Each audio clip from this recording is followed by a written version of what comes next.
আজকে বাংলাদেশ টেলিভিশনের নতুন করি প্রতিযোগিতা উপলক্ষে ছোট্ট সোনামণিরা দিনাজপুর শিল্পকলা একাডেমিতে আসবে।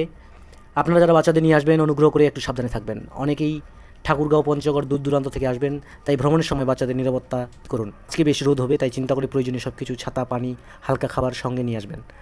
আপনাদের যে কোনো প্রয়োজনে আমার সাথে সরাসরি যোগাযোগ করতে পারেন, আমি সাধ্যমতো সহযোগিতা করার চেষ্টা করব। গতকাল দিনাজপুর ডিসি অফিসে ডিসি স্যারের সাথে আমরা বৈঠক করেছি এই প্রতিযোগিতা নিয়ে। সব সমস্যা, নিয়মকানুন ও প্রয়োজনীয় আলোচনা ইতিমধ্যেই সম্পন্ন হয়েছে। সবচেয়ে বড় কথা, আপনাদের সোনামণিদের জন্য রইল অনেক অনেক শুভকামনা। আশা করি আজকের প্রতিযোগিতা সবার কাছে হবে আনন্দময় ও স্মরণীয়। আরেকটা কথা বলে রাখতে চাই, যারা রেজিস্ট্রেশন করতে পারেননি, আসলে সরাসরি এখানে এসে রেজিস্ট্রেশন করার কোনো সুযোগ থাকবে না। তাই আপনারা যারা রেজিস্ট্রেশন করেননি তাদের আসার প্রয়োজন নেই, এখানে এসে রেজিস্ট্রেশন করা যাবে না।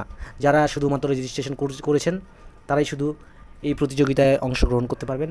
তারপরেও বলে রাখা ভালো, যারা রেজিস্ট্রেশন করতে শুরু করেছিলেন কিন্তু রেজিস্ট্রেশন সম্পূর্ণ করতে পারেননি, আপনাদের যদি কোনো আইডি বা অ্যাপ্লাই করার সময় আপনার ফোনে মেসেজ থাকবে বা অ্যাপ্লাই করার চেষ্টা করেছেন, এরকম কোনো প্রুফ থাকলে আপনারা আসবেন, আপনাদের সুযোগ পাওয়ার সম্ভাবনা রয়েছে।